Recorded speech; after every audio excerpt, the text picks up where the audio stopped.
오늘 말씀 느헤미야 12장 말씀을 같이 보도록 하시겠습니다. 예루살렘 성벽을 봉헌하게 되니 각처에서 레위 사람들을 찾아 예루살렘으로 데려다가 감사하며 노래하며 재금을 치며 비파와 수금을 타며 즐거이 봉헌식을 행하려 하며 이에 노래하는 자들이 예루살렘 사방들과 느도바 사람의 마을에서 모여들고 또 벳길갈과 게바와 아스마의 들에서 모여들었으니 이 노래하는 자들은 자기들을 위하여 예루살렘 사방의 마을들을 이루었습니다. 제사장들과 레위 사람들이 몸을 정결하게 하고 또 백성과 성문과 성벽을 정결하게 하니라. 이날에 무리가 큰 제사를 드리고 심히 즐거워하였으니 이는 하나님이 크게 즐거워하게 하셨습니다. 부녀와 어린 아이도 즐거워하였으므로 예루살렘이 즐거워하는 소리가 멀리 들렸느니라. 그날에 사람을 세워 곳간을 맡기고 제사장들과 레위 사람들에게 돌릴 것 곧 율법에 정한 대로 거제물과 처음 익은 것과 11조를 모든 성읍밭에서 거두어 이 곳간에 쌓게 하였노니 이는 유다 사람이 섬기는 제사장들과 레위 사람들로 말미암아 즐거워하기 때문이라. 그들은 하나님을 섬기는 일과 결례의 일을 힘썼으며 노래하는 자들과 문지기들도 그러하여 모두 다윗과 그의 아들 솔로몬의 명령을 따라 행하였으니 옛적 다윗과 아삽의 때에는 노래하는 자의 지도자가 있어서 하나님께 찬송하는 노래와 감사하는 노래를 하였으니며. 마지막 절을 같이 읽습니다. 수르바벨 때와 느헤미야 때에는 온 이스라엘이 노래하는 자들과 문지기들에게 날마다 쓸 몫을 주되 그들이 성별하는 것을 레위 사람들에게 주고 레위 사람들은 그것을 또 성별하여 아론 자손에게 주었느니라. 아멘. 예, 오늘 느헤미야 12장 이 말씀으로 함께 나눌 제목을 우리로 즐거워하게 하시는 하나님, 우리로 즐거워하게 하시는 하나님, 이런 제목입니다. God has made us rejoice 라는 제목입니다. 오늘 말씀 이 통해서 함께 나눌 텐데 여러분 그동안 함께 나눴던 것처럼 지난번까지 느헤미야 11장을 같이 보셨는데 이스라엘 백성들이 이제 예루살렘 성벽을 다 재건을 했죠, 그렇죠? 다 완공을 끝냈습니다. 그래서 이제 오늘 본문은 어떤 내용이냐면은 이제 성벽을 다 재건했기 때문에 그 성벽을 이제 봉헌하는 봉헌식, 하나님께 드리는 봉헌식에 대한 내용이 오늘 자세히 나오고 있습니다.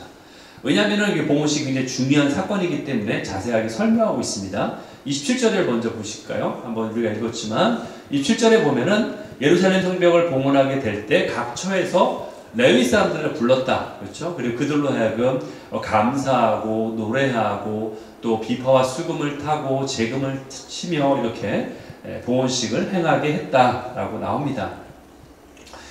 여러분 이 이스라엘 백성들을 상황을 한번 생각해 볼까요? 이들이 얼마나 감격스러울까? 이들이 얼마나 감격스러울까? 이 성벽을 쌓는 일이 요즘에 무슨 건물을 짓고 이런 차원이 아니에요. 왜냐면은 그 당시에 이들이 성벽을 쌓을 때요, 자신들이 직접 쌓았어요. 그렇죠? 물론 자신들이 직접 했기 때문에 감격스럽다라고도 할 수 있겠지만 문제는 뭐냐면은 이 성벽을 쌓을 때 얼마나 많은 어려움이 있었냐, 장애물들이 있었냐라는 거죠. 왜냐하면 외부에는 이 적들이 적이라고 제가 표현했는데 왜 적이냐면은 이들을 죽이려고까지 했어요. 이들을 성벽을 방해하고 이것을 쌓을 수 없도록, 아니 자신들이 자기네 성벽 쌓는데 왜 옆에 이웃에 사는 사람들이 와가지고 못 쌓게 하는지, 그렇죠? 그만큼 자신들한테 이익이 안 되니까 성벽을 못 쌓게 하는 거죠. 성벽이 있으면 방어가 되잖아요. 성벽이 없으면은 그들이 침략해서 약탈도 하고 그들이 그렇게 할 수 있는데 성벽을 쌓으면은 자신들이 그렇게 못하니까 일부러 방해하는 거죠. 그래서 결국 그들이 이 이스라엘 백성들이 자신들의 목숨을 걸고 성벽을 쌓은 거예요. 한 손에는 성벽을 쌓는 도구를 들고 한 손에는 뭘 들었다? 무기를 들고. 언제 적이 쳐들어올지 모르니까 한 손에는 무기를 들고 한 손에는 쟁기를 들고, 말하자면 그거죠. 쟁기로는 성벽을 쌓는 게 아니겠죠? 아무튼 도구를 들고 한 손에는 무기를 들고 그렇게 목숨의 위협을 받으면서 이들이 이 성을 쌓았다는 거예요. 그렇기 때문에 굉장히 감격스럽다는 거죠. 그래서 이들이 삶의 터전을 지금 재건하는 것뿐만 아니라 이것을 통해서 그들이 영적인 어떤 회복을 이루는 일을 하고 있다라는 거예요. 제가 영적인 회복이라는 표현을 썼는데 왜 그러냐면은 이들이 지금 쌓았던 이 시기가 어느 때냐, 바벨론의 포로 생활에서 돌아온 후에 지금 이들이 했던 거예요.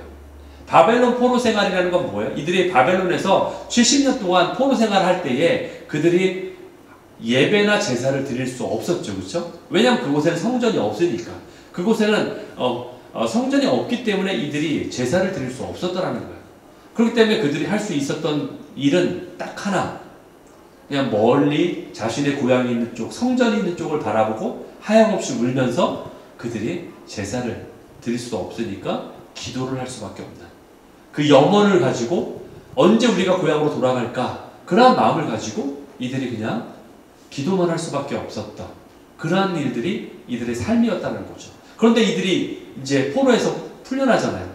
3차에 걸쳐서 풀려나서 이제 이들이 성전도 회복했고 이제 마지막으로 성벽까지도 회복을 한 거예요.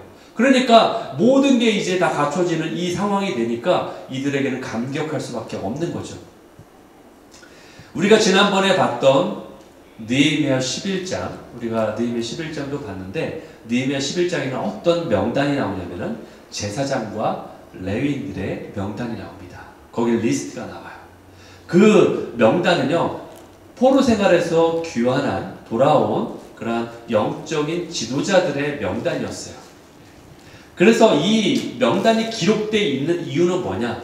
거기에 왜 거기 기록되어 있냐? 그것은 바로 포로 생활 동안에, 포로기 동안에 무너져 있었던 그런 예배를, 영적인 질서를 다시 회복해야 한다는 것을 말해주고 있기 때문에 그것이 그렇게 중요하다는 거예요.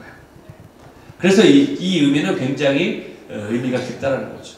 예루살렘 성이 회복된다는 것은 영적인 회복을 의미하기 때문에 중요해요. 그리고 또 하나 중요한 이유는요, 하나님이 내가 예루살렘 성을 특별하게 본다라고 말씀하셨기 때문에 그래요. 그러니까 일반 다른 여느 도시나 다른 여느 성처럼 그렇게 여기는 것이 아니라 예루살렘 성은 특별하다라고 하나님이 그렇게 보신다는 거예요. 그 말씀이 어디에 있느냐? 시편에 나와 있어요. 시편 48편 1절 2절에 보면 이렇게 나와 있어요. 여호와는 위대하시니 우리 하나님의 성, 여기 보면 예루살렘 성이라고 제가 가로로 쳐놨죠. 예, 이 하나님의 성이라고 말하고 있어요. 그러니까 예루살렘은 하나님의 성이다 라고 지목하고 있어요. 그러면서 그곳이 또한 뭐다? 거룩한 산이다. 예. 여러분들 성지순례 가시면 아시겠지만 예루살렘은요 산악지대에 있어요. 거의 높은 지대에 있어요. 그렇기 때문에 그 산악지대 중에서도 또 예루살렘 성 안에서도 성전이 있는 곳은 또 더 높은 곳에 있어요. 그렇기 때문에 항상 우리가 예루살렘으로 올라간다라는 표현을 쓰죠. 그렇죠? 예, 그곳이 귀한 곳이기 때문에 올라간다라는 표현을 쓰기도 하지만 물리적으로, 지리적으로 그것이 높은 지역이기 때문에 올라간다고 그렇게 말하는 거예요. 그래서 이곳을 뭐라고 표현하냐면은 하나님의 성이다. 거룩한 산이다. 그렇죠? 산이라고 표현했죠? 그리고 또 뭐라고 했어요? 큰 왕의 성이다. 큰 왕이라고 했죠. 그렇죠? 큰 왕의 성이다. 만왕의 왕이신 하나님의 성이다. 그리고 또 어떤 곳이다? 그곳을 또 시온이라고 그러잖아요. 그래서 시온산이다. 그렇죠? 여러 이름으로 지금 부르고 있어요. 그런데 그곳이 어떻다라고 지금 표현하고 있냐면 2절 처음에 나오잖아요. 그곳은 터가 높다. 물론 그렇죠. 그곳은 지리적으로 터가 높은 지역이죠. 그렇지만 이 터가 높다는 표현은 중의적인 표현이에요. 또 다른 의미가 있는 것은 하나님의 높으신 곳이다. 어떤 위엄이 있는 곳이다. 그렇죠? 그리고 아름다운 곳이다. 그렇죠? 또 뭐라고 했어요? 온 세계가 즐거워해야 되는 곳이다. 그러니까 예루살렘을 이처럼 생각하는 거예요. 예루살렘은 하나님의 임재가 있는 곳이다. 하나님이 거하시는 곳이다. 이렇게 표현하고 있다는 거예요. 이것이 바로 하나님이 보시는 관점이에요. 하나님이 예루살렘을 그렇게 보고 계시다는 거예요. 그러니까 지금 그러한 예루살렘 성이 회복이 됐다는 얘기는 엄청난 의미를 지니고 있다는 거예요. 단지 그 성에 사는 사람들의 자신의 삶의 터전을 다시 재개발하고 요즘에 재개발 지역 해가지고 새롭게 만들고 이런 의미가 아니라 정말 하나님의 성이 회복되었다. 이것을 의미한다는 거예요. 그래서 이제 레위인들이 모였습니다. 그래서 레위인들이 그들이 노래하면서 감사하면서 이제 봉헌식을 막 드리려고 준비하는 거죠. 이들이 생각에는 감격스러우니까 빨리 이것을 막 드리고 싶어 하잖아요. 그렇죠? 너무나 우리가 좋은 것을 빨리 하고 싶어 하잖아요. 예, 뭐든지 빨리 하고 싶어요. 빨리 이것을 했으면 좋겠어. 빨리 이것을 보았으면 좋겠어. 이런 어떤 마음 가운데 감격스럽기 때문에 이런 조급함도 있을 거예요. 그러나 이것이 조급하다고 되는 것이 아니라 한 가지 마지막 중요한 과정이 여기에 남아져 있다는 것을 본문은 말하고 있어요. 30절에 보니까 이렇게 나와 있어요. 제사장들과 레위 사람들이 자신의 몸을 어떻게 했다? 정결하게 했다. 그런데 또 보니까 백성들도 정결하게 했다. 레위 사람이나 뭐 그 하나님의 제사를 섬기는 자들만 한 것이 아니라 백성들 모든 사람 전체가 정결하게 했다. 그리고 또 뭐까지 정결하게 했다? 성벽과 성문도 정결하게 했다. 예. 이 정결의식에 대해서는 출애굽기 19장에 이미 나옵니다. 거기 이렇게 나와요. 모세에게 하나님이 말씀하시는데 모든 백성에게 가서 너희들이 너희 자신을 성결하게 정결하게 하라. 그리고 너희 옷을 빨아라. 그렇죠? 네, 빨아라. 그러면서 민수기 8장에 보니까 목욕을 하거나 물을 뿌리는 방법으로도 정결하게 했다라고 나와 있어요. 그리고 보니까 민수기 8장 7절에 나오죠. 속죄의 물을 뿌려라. 그들에게 뿌리고 그리고 전신을 삭도로 밀어라. 그러니까 뭐 그때는 뭐 털도 좀 약간 뭐랄까 정결하지 못한 걸로 좀 취급해서 털을 깎아라. 그렇죠? 그리고 의복을 빨게 하라. 몸을 정결하게 하라. 근데 좀 전에 봤던 것처럼 우리가 좀 특이한 것은 어떻게 성벽과 성문도 정결하게 했을까? 예. 그렇죠? 아까 30절에 나왔잖아요. 성문과 성벽도 정결하게 했다. 여러분, 이때 시대의 정결의식을 해가는 것은 우리가 생각할 때는 그래 했나보다. 목욕했나보다. 목욕 제기한다. 뭐 이런 얘기 하잖아요. 목욕을 했나보다. 이 생각할 텐데 이 정결의식이 그 시대에는요 말처럼 쉬운 게 아니었어요. 요즘 시대는 뭐가 있습니까? 관수 시설이 잘 돼 있잖아요. 이 집집마다 수도꼭지가 있잖아요. 그렇죠? 예, 수도가 있습니다. 그래서 틀면은 물이 나오니까 샤워하면 뭐 정결의식이 좀 쉽겠죠. 그냥 샤워하면 되니까. 옛날로 치면은 쉬운 건데 예전에는 어떻게 했습니까? 물을 구하기 쉬운 지역인가요? 더군다나 그 이스라엘 지역이 물을 구하기 쉬운 지역이 아닙니다. 거기가 사막지대예요. 광야가 많습니다. 물을 구하기 쉽지 않아요. 물을 구하려면 어디를 가야 될까요? 요단강을 가거나 그렇죠? 우물가에 가야 되죠. 우물에 가면 어때요? 깊은 우물에서 그냥 쉽게 내가 뭐 스위치 하나 딱 열면 물이 그냥 콜콜콜 쏟아지나요? 아니죠. 두레박을 깊은 곳에 내려가지고 물을 퍼 올려야 되는 수고가 있어야 된다는 거예요. 퍼 올려야 돼요. 한 바가지만으로 그게 정결의식을 하는데 쉬운 방법일까요? 내 몸을 씻을 때 두레박 한 바가지만으로는 부족합니다. 그렇죠? 그런데 지금 뭐라고 했냐? 모든 이스라엘 백성 전체가 다 해야 된다. 한꺼번에 해야 되잖아요. 이들이 모두가. 그러면 얼마나 많은 양의 물이 필요할까요? 그렇죠? 그러니까 이 모든 일에는 수고가 따른다는 거예요. 희생이 따른다는 수밖에 없다라는 거예요. 결국 이 얘기는 뭐냐? 그만큼 희생과 수고와 대가를 치러야 된다는 거예요. 너희들이 봉헌식을 할 때는 수고와 대가를 치러야만 한다라고 말하고 있다는 거예요. 그러면 왜 이처럼 수고하고 대가를 치러야 할까요? 그 얘기는 뭐예요? 우리가 수고하고 대가를 치르면 여러분 어떤 일에 여러분이 수고하고 대가를 치릅니까? 중요한 일에 내가 힘들어도 내가 대가를 치러도 내가 수고해도 그 일을 하는 이유는 뭐예요? 중요하니까 그렇게 하는 거죠. 내가 만약에 힘든 일을 하는데 그게 그 일이 중요하지 않으면 그 일을 못하라고 합니까? 그렇죠? 내가 이 정도까지 일하면서까지 이걸 얻어야 돼? 이렇게 해서 얘기할 거 아닙니까? 그렇죠? 내가 무슨 영화를 누리려고 이 일을 하나 이런 생각 하지 않을까요? 여러분들? 여러분들이 일할 때도 여러분들이 재정을 여러분들이 월급을 받고 어떤 수입을 얻으니까 그 일을 힘들어도 하는 거지. 그렇죠? 어떤 대가가 있으니까 하는 거잖아요. 그만큼 중요하니까 대가를 치르는 거잖아요. 지금 봉헌식도 마찬가지예요. 이들이 이처럼 수고하고 헌신하고 대가를 치르는 이유는 그 봉헌식이 그만큼 중요하니까. 그렇죠? 중요하다는 얘기예요. 그것을 우리에게 말해주고 있어요. 여러분들 이와 관련해서 한 가지 이야기를 더 해보도록 하겠습니다. 우리가 알고 있듯이 거룩하게 우리를 하셨는데 대가를 치는 이유는 바로 하나님이 거룩하시기 때문에 그 하나님이 거룩하기 때문에 그 일이 중요하기 때문에 우리도 거룩하기 위해서 그 대가를 치러야 된다는 거예요. 그것을 말해주고 있다는 거예요. 그래서 거룩한 하나님을 만나기 위해서는 우리도 거룩해져야 되는 대가를 치러야 된다는 거예요. 그것이 중요하기 때문에. 하나님이 거룩하시기 때문에.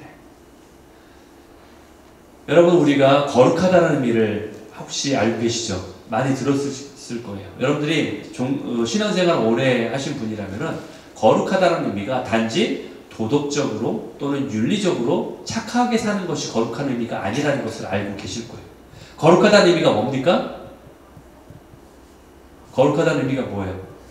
착하다, 더 선하다 이런 의미가 아니라 구별됨이다. 그렇죠? 예, 방금 말씀하신 것처럼 구별됨이라는 뜻이에요. 세상과 구별된다. 예, 구별된다. 결국 우리가 세상 사람보다 더 착한 일을 많이 해야 된다 그런 뜻이 아니에요. 우리가 크리스천이 된다는 것은 세상 사람보다 더 착해야 된다 이런 뜻이 아니에요. 물론 세상 사람들이 착하다라는 그 기본적인 기준보다 더 높은 것을 우리에게 요구하고 있긴 하지만 그럼에도 불구하고 거룩하다는 뜻은 성경의 거룩하다는 의미는 착하다는 뜻이 아니라 구별된다는 뜻이에요. 세상 사람과 구별된다. 이것을 말하고 있습니다. 이와 관련하여서 창세기에 나오는 요셉 이야기를 한번 해보도록 하죠. 여러분 요셉 이야기 잘 알죠? 그렇죠? 요셉은 여러 가지 어려움을 겪었죠. 그 중에서 억울한 누명을 써서 감옥에 갇힌 적이 있습니다. 예. 여러분 그때의 감옥은 지하에 차디찬 감옥에 갇혔는데 그때의 감옥은 요즘 시대의 교도소하고 다릅니다. 요즘 시대의 교도소는요 현대식으로 갖춰진 시설이 돼 있죠. 그렇죠? 그래서 위생시설이나 공중보건도 잘 돼 있어요. 감옥에서 또한 요즘에 어때요? 재소자들 또는 아무리 죄인이라 해도 그들의 인권을 존중해야 된다 해가지고 요즘은 막 얼굴 막 모자이크까지 처리할 정도까지, 그렇죠? 그렇게까지 지금 시대가 변해 있지 않습니까? 그렇기 때문에 지금의 교도소와 그때의 감옥은 다릅니다. 그때는요 거의 동물 취급하듯이 다뤘어요, 죄인들을.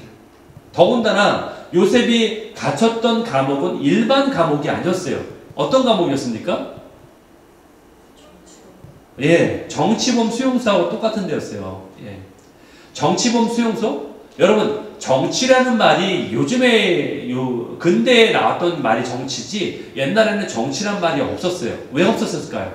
예전에는 왕정시대잖아요. 왕이 다스리는 시대잖아요. 그렇죠? 황제나 왕이 다스리는 시대였기 때문에 정치가 있을 수 없습니다. 예.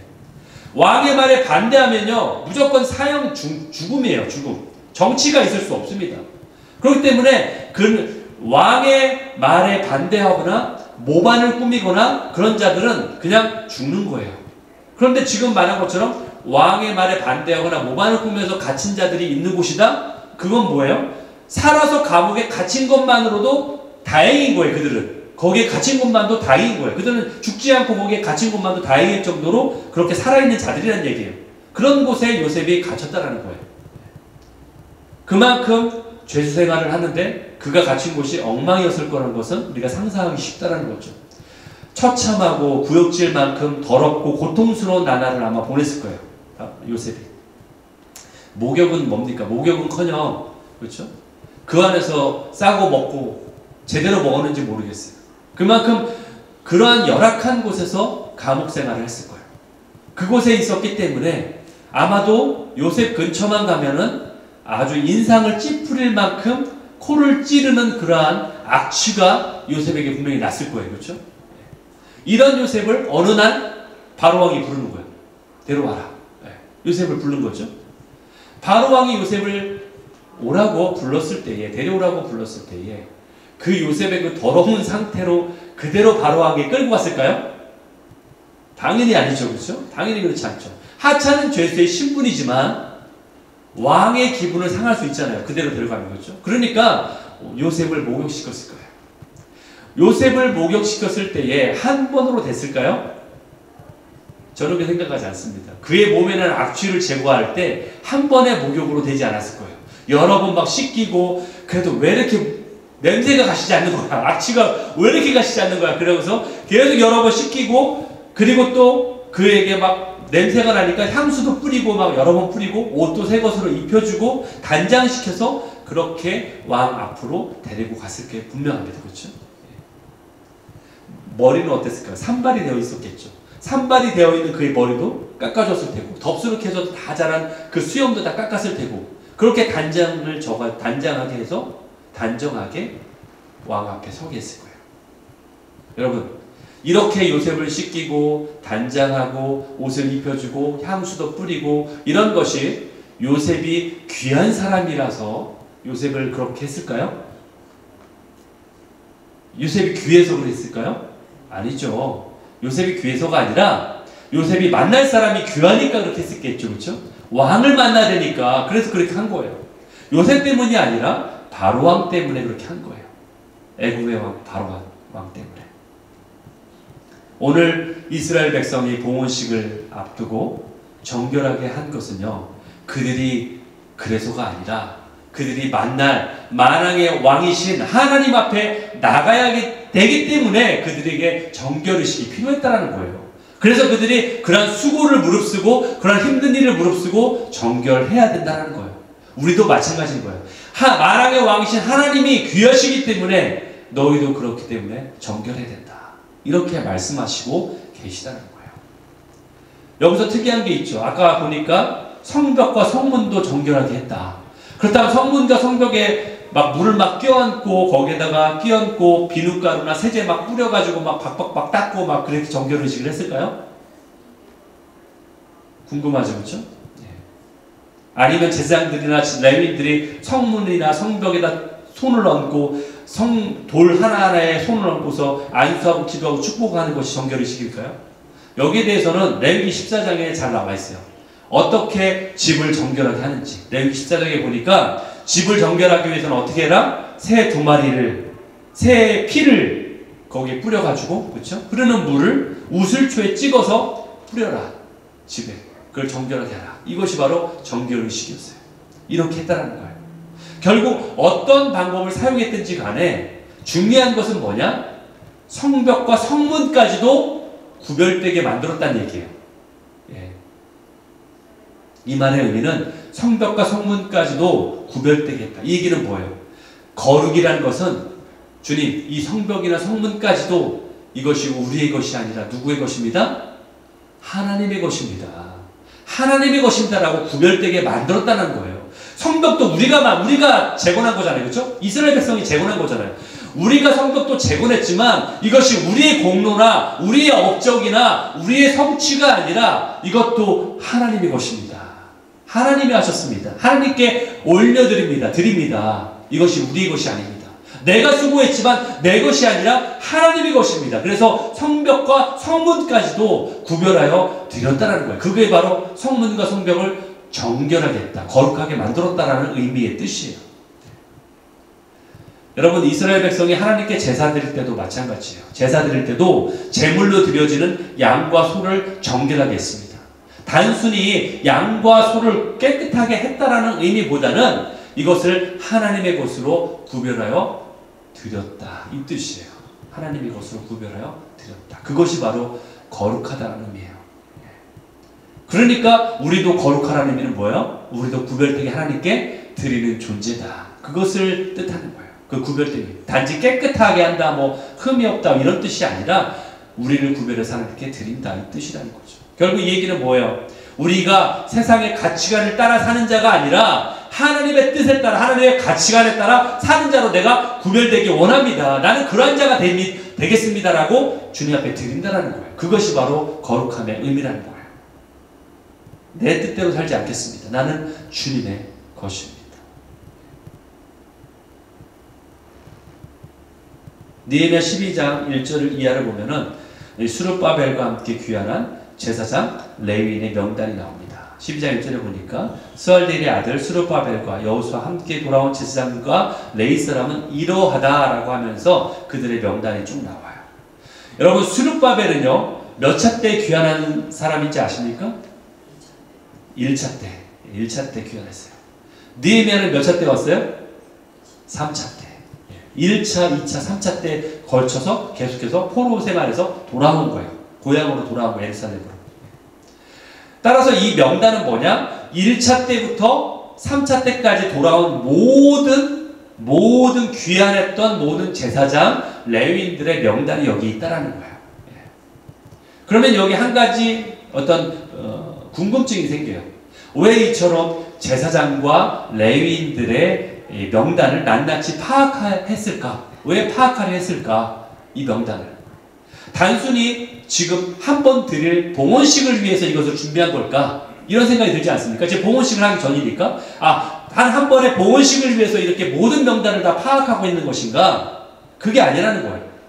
단 한 번의 봉헌식을 위해서가 아니라 느헤미야는 지금 어떤 생각을 가지고 있냐? 이번 기회에 그들이 가지고 있었던 예배 제도를 다시 한번 재확립하자. 이거예요. 재확립하자. 재정립하자. 그래서 지금 모든 제사장과 레위인들의 명단을 파악했다는 거예요. 그러니까 이 얘기는 뭐냐면은 딱 한 번 지금 드릴 봉헌식이 중요한 게 아니라 그것보다 더 중요한 건 뭐예요? 어떤 특별한 이벤트나 예배보다 우리가 평상시에 드리는 일상의 예배가 더 중요하다는 것을 말해주고 있는 거예요. 그래서 우리가 앞으로 드려질 우리의 일상의 예배를 점검하자. 그런 의미에서 지금 느헤미야가 이렇게 하고 있다는 거예요. 그래서 본문 24절, 25절에서 무엇을 강조하고 있습니까? 지금 이렇게 나오죠. 24절, 25절 오늘 본문에 이렇게 나와 있어요. 하나님의 사람 누구? 다윗이. 다윗이 하나님의 사람, 하나님 마음 합한 사람이라고 했잖아요. 그렇죠? 하나님의 사람인 다윗의 명령대로라고 되어 있어요. 예. 다윗의 규례대로, 그 다윗이 만들어 놓은 그 원칙대로, 쉽게 얘기하면 다윗이 만들어 놓은 예배의 원칙 기준에 따라서 그거에 따라서 예배하겠다. 찬양하고 감사하겠다. 여러분 다윗은요. 다윗의 장막을 통해서 예배를 확립한 사람이에요. 다윗 시대 이후로 어떤 일이 벌어졌냐. 그전에는 찬양이 없었는데 제사에 찬양이 도입된 게 다윗 시대부터 그것이 된 거예요. 그러니까 다윗 왕은 엄청난 일을 한 사람이에요. 예. 다윗의 자손이라고 하잖아요. 예수님이. 그렇죠? 그만큼 다윗은 엄청난 왕이에요. 그대로 그 명령대로 레위인들이 그렇게 예배를 준행하게 만들었다는 거예요. 이것은 바로 어떤 의미냐? 예배의 회복을 말하는 거예요. 그동안 무너져 있었던 예배를 회복해야 된다. 왜 무너져 있었겠습니까, 여러분? 예배가 왜 무너졌겠어요? 바벨론에 있었으니까 예배를 드리지 않았죠. 제사를 못 드렸잖아요. 그러니까 예배가 무너져 있었던 거죠. 그들이 성전이 무너졌고 성벽이 무너져 있었던 것처럼 눈으로 보이는 그런 무너짐처럼 그들의 예배도 무너져 있었다라는 거예요. 그래서 이제 그 무너진 것을 다시 회복하자. 그런 의미에서 느헤미야가 제사장들과 레위인들의 명단을 지금 낱낱이 파악하고 있는 거예요. 이제 다시 이것을 재정립해야 된다. 그런 중요성을 알고 있기 때문에. 여러분, 결국 우리가 여기에서 발견하는 중요한 점은 뭐냐? 개혁의 중심에는요, 예배 회복이 가장 그 중심에 있어야 된다는 거예요. 개혁의 중심에는 예배 회복이 가장 중심에 있어야 돼요. 예배가 회복될 때 대각성 운동이 항상 있었습니다. 예배가 회복될 때 그곳에는 항상 대각성 운동이 있었어요. 과거 이스라엘 때도 그랬고요. 또 예수님 당시에도 그랬어요. 그리고 기독교 역사를 보더라도 그러한 일들이 분명히 있었어요. 예배의 회복이 그 중심에 항상 있었다는 거예요. 인간이 타락하고 부패할 때 가장 먼저 일어나는 일이 뭔지 아십니까? 예배가 무너지는 거예요. 그게 가장 나타나는 현상이에요. 저는 코로나 시대에 그것을 확인했어요. 제가 코로나 시대에 분명히 한국에서 7년 동안 개척교회 하면서 있었다고 말씀드렸죠. 코로나 시대에 한국에 있었는데 제가 단정지어서 예배가 무너졌다라고 일반화하는 것에는 무리가 있을 수 있지만 그럼에도 불구하고 또한 정말 물론 각 처소에서 보이지 않는 곳에서 주님 앞에 은밀하게 또는 온전하게 예배 드리는 분들이 분명히 있을 줄 압니다.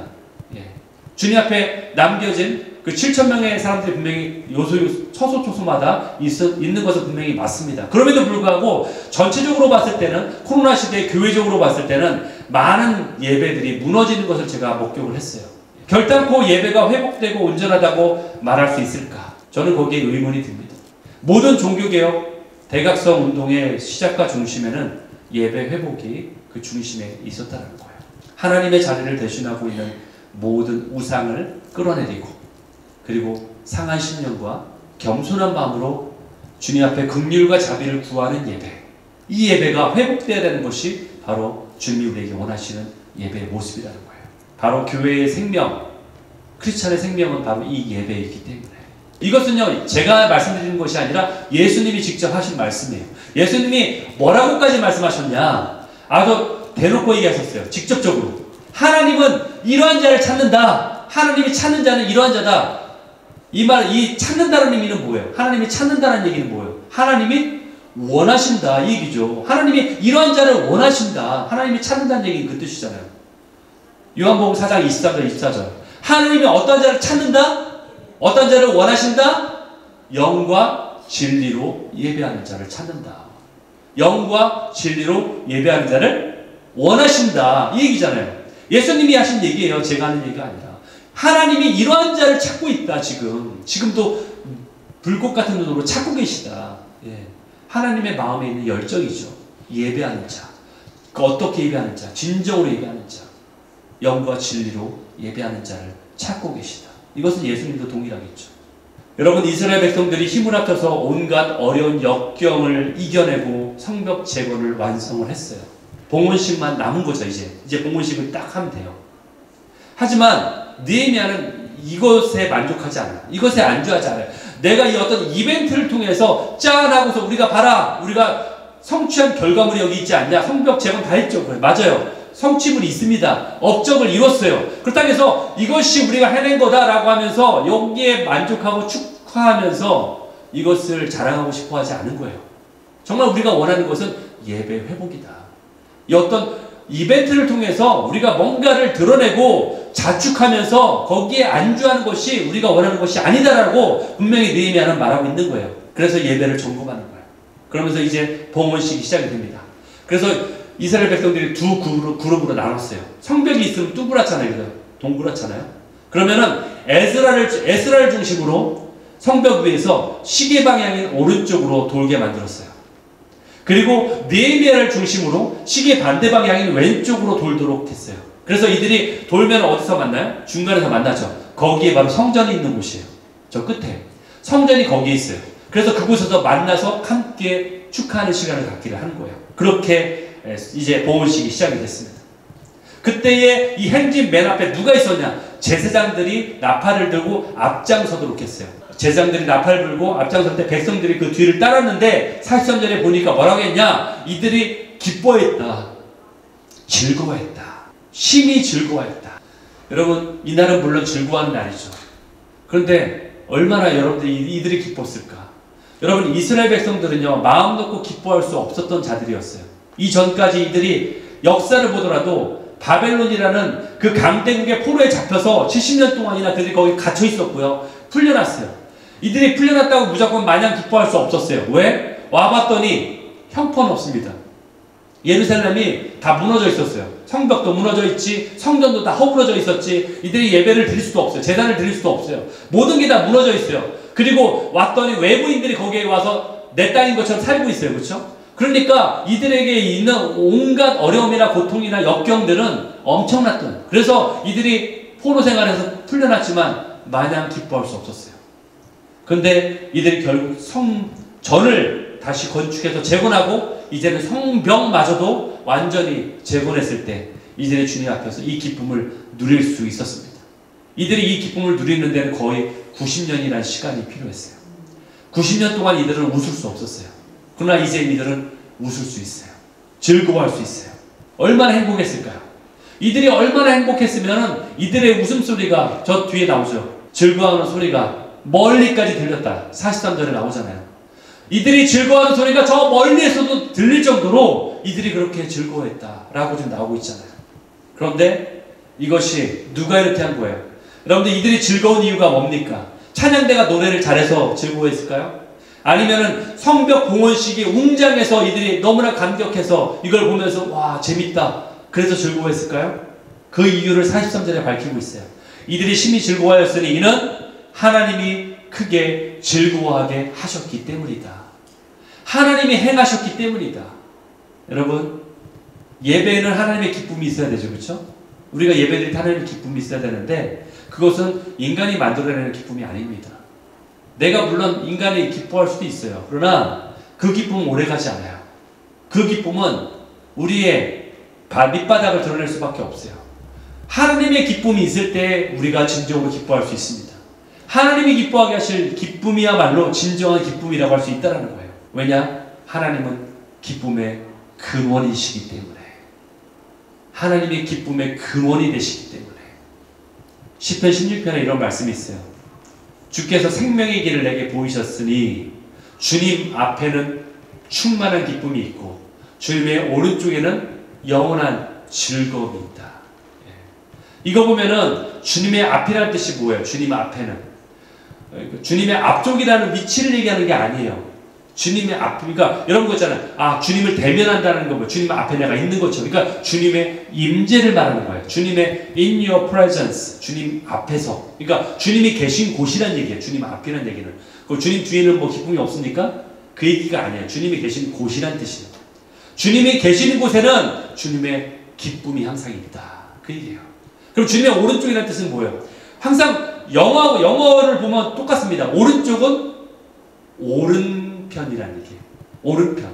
무슨 얘기야? 옳다. 이 얘기, 옳다. 우리말도 비슷하죠, 그렇죠? 영어는 뭐 right이라죠, right. righting이라고 하죠. right이라는 것은 오른쪽에 있는 방향을 얘기하기도 하지만 옳은 일이라는, 그렇죠? 바른 일이라는 뜻도 되잖아요. righting, 그렇죠? 그러니까 오른편, 주님의 오른편이라는 얘기는 그분이 추구하는 그분의 의지를 얘기하는, 그분의 뜻을 얘기하는, 그분이 원하는 옳은 그분의 뜻은 바로 기쁨이다. 이 얘기예요. 그러니까 주님은 기쁨의 근원이 되신다는 얘기를 지금 하고 있는 거예요. 결국 주님의 기쁨이 우리에게 있을 때 우리는 자연스럽게 헌신할 수 있는 거예요. 자연스럽게 대가를 치를 수 있는 거예요. 느헤미야 12장 44절. 그러니까 뭐라고 해요? 그날에 그들이 거제물을 드리고 처음 익은 것을 드리고 그들의 11조를 드렸다. 왜 드렸어요? 그 뒤에 이유가 나오잖아요. 이들은 왜? 그들이 즐거워했기 때문이다. 자원하는 심령을 드린 거예요. 억지로가 아니라 이것이 뭐 성경에 있으니까 너희가 11조 해야 돼. 성경에 있으니까 너희가 헌물을 드려야 돼. 이것이 아니라 강제가 아니라 의무가 아니라 어떤 형식이 아니라 또는 습관이 아니라 즐거웠기 때문에, 기쁨이 있기 때문에, 누가 주신? 하나님이 주신 즐거움이 내 안에 가득하기 때문에 자원하여 드렸다. 이게 지금 말하고 있잖아요. 여러분, 이스라엘 백성이 포로로 잡혀있을 때 그들이 11조를 할 수 없었겠죠. 당연히, 그렇죠? 제사도 없으니까. 그런데 이제 이들이 예루살렘에 다시 돌아왔잖아요. 그러니까 이들이 다시 11조를 다시 했다고 성경이 말하고 있어요. 여러분, 다시 시작하는 건 쉽지 않습니다. 끊겼다가 뭔가를 다시 한다는 건 쉽지 않아요. 해왔던 걸 하는 건 쉬운데 다시 시작하는 건 쉽지 않습니다. 그런데 이들이 기쁨으로 11조를 드렸다라고 지금 말하고 있어요.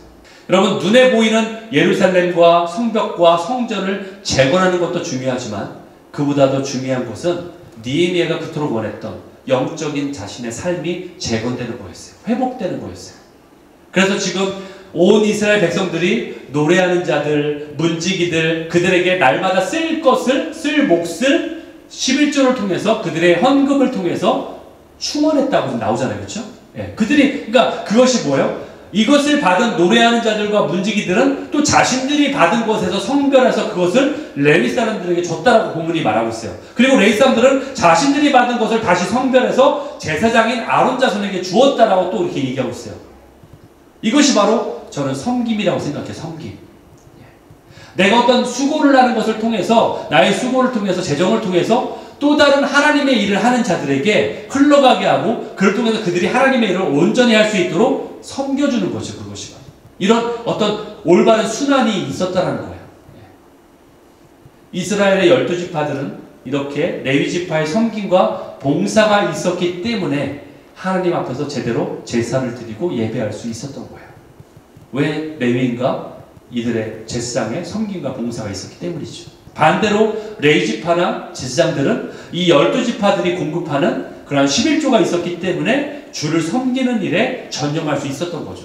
서로가 결국 섬겼다는 거예요. 서로가 섬겨서 하나님의 일을 온전히 할 수 있도록 했다는, 이것이 바로 오늘 본문에서 영적인 회복에 관계된 일이라고 지금 느헤미야가 지금 기록하고 있는 거죠. 그렇죠? 이것이 모두 해당된다는 거예요. 여러분, 예배를 인도한다고 해서 영적 지위가 높은 것이 아니듯이 11조를 많이 낸다고 해서 재정적인 기득권이나 파워를 가지는 것이 아닌 거예요.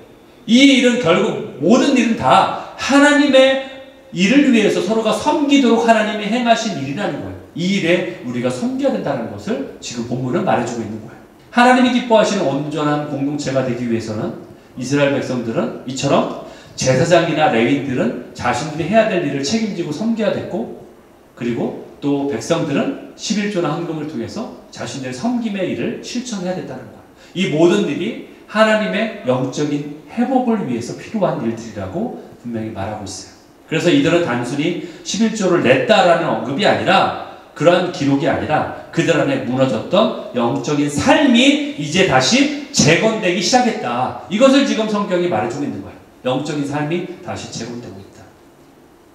여러분, 오늘 본문 12장의 이 마지막 부분에서 우리가 깨달아야 하는 중요한 사실은, 우리가 예루살렘 성벽이나 성전을 재건했다고 해서, 그러한 결과물의 성취를 이뤘다고 해서 우리에게 영적 부흥이 찾아오는 게 아니라는 거예요.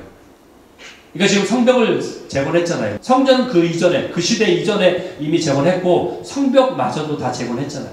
그래서 우리가 보여지는 어떤 물리적인 것들이 완성이 됐다고 해서 영적 부흥이 오는 것이 아니라는 거예요. 그것을 우리에게 말해주고 있는 거예요.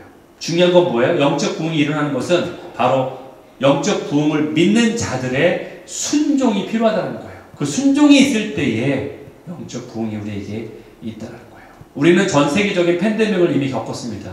그리고 전 세계적으로 믿는 자들이 교회를 떠나가는 일들을, 그런 현상들이 심화되고 있는 걸 우리가 목격하고 있어요. 그런 성도들을 뭐라고 불러요? 가나안 성도라고 하죠. 그렇죠? 거꾸로는 안 나가. 예, 그래서 가나안, 재미있는 말로 가나안 성도라고 하는데, 무교회주의자들처럼 교회에 나가지 않고 나는 신앙을 잘 지킬 수 있어 라고 자신만만해 하거나, 또는 나는 괜찮아 라고 생각하는 자들이 많아지고 있어요. 물론 여러분, 아무리 교회가 연약할 수 있습니다. 특히 이민교회 더 연약해요. 한국에 있는 교회들보다 더 연약합니다.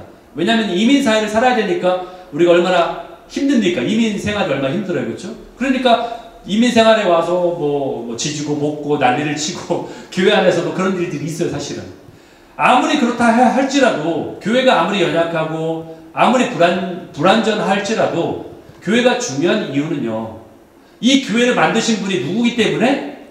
예수님이기 때문에 그래요. 예수님이 교회를 처음 만드셨고 교회라는 단어를 사용하셨어요.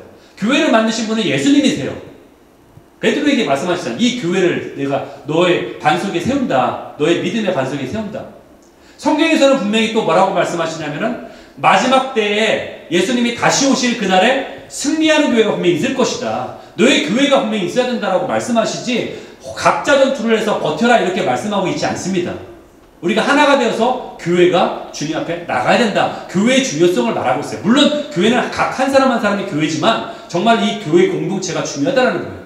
무너진 교회를 회복해야 되고 무너진 예배를 회복해야 됩니다. 이것이 정말 우리에게 주님이 원하시는 길이에요. 여러분, 우리 자신을 돌아봅시다. 우리가 얼마나 예배를 사모하는지, 우리가 이렇게 주일날 예배 드리는 것만으로 우리가 만족하고 있는지 한번 돌아보길 원해요. 거룩하신 하나님 앞에서 우리도 또한 이스라엘 백성처럼 우리 자신이 구별하여서 주님 앞에 드릴 수 있는 자들이 되기를 원합니다.